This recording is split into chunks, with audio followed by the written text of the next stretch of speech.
So revenues at the group level were up 2%. In the investment bank, they were down 6%, but against a very strong third quarter of 2020. And that was, in fact, as expected, a little better than our expectations and the markets. It reflects a normalization of the financial markets that in particular impacted the investment bank.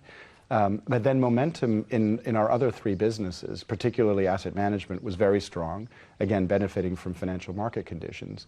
But we're also seeing the underlying growth in corporate bank and private bank begin to come through. So we're pleased overall with the performance. In the investment bank, we've actually, I think, consolidated some of our market position, market share growth of the past couple of years.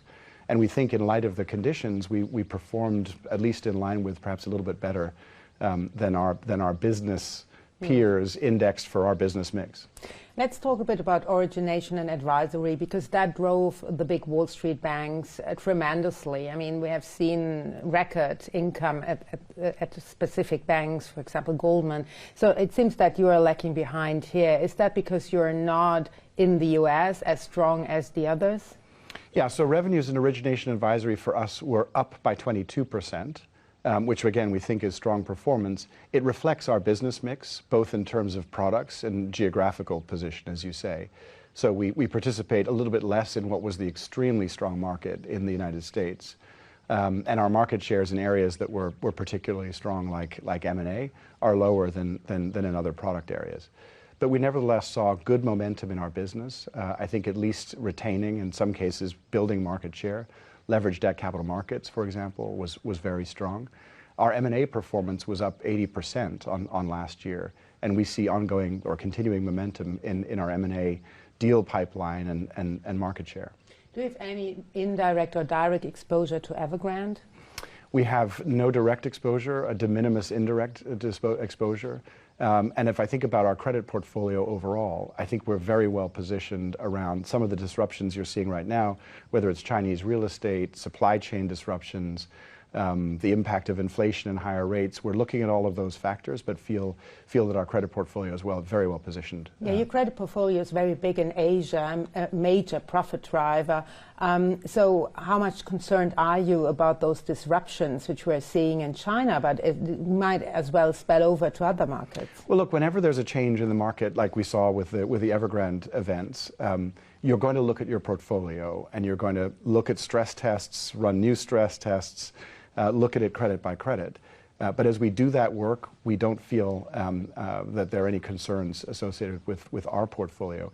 We underwrite very conservatively. Our loan book is structured and secured, and we lend to relatively low loan to values in those structures. And so what you find is that even with these disruptions, stresses on the portfolio don't have a significant impact in terms of provisions or losses for us. Let's talk about your rates business as well, because that's down by 12%, at least fixed income and currency, the FIC business.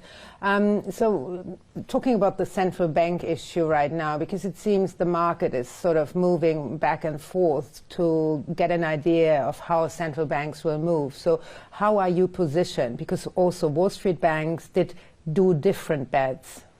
Yeah, so it's interesting. You have to peel the onion a little bit. Our FIC business was down, as you say, by about 12%. Within that, the sort of trading businesses, so macro products, were off of very high levels last year, in part reflecting lower volatility in the marketplace. That said, even in that lower volatility environment that we had in the third quarter, we saw pretty healthy client engagement. And as you say, in this environment where there are some uncertainties about the direction of monetary policy, you will see activity as people position, they hedge, they protect themselves from expected future movements. So we see that environment actually as supportive in the coming quarters of the business. And so we're quite encouraged by what we see, as I say, in the underlying client flows, and then on a forward-looking basis in the potential for volatility in the marketplace. In our business, we also have a very strong credit franchise. And credit has continued to perform strongly this year.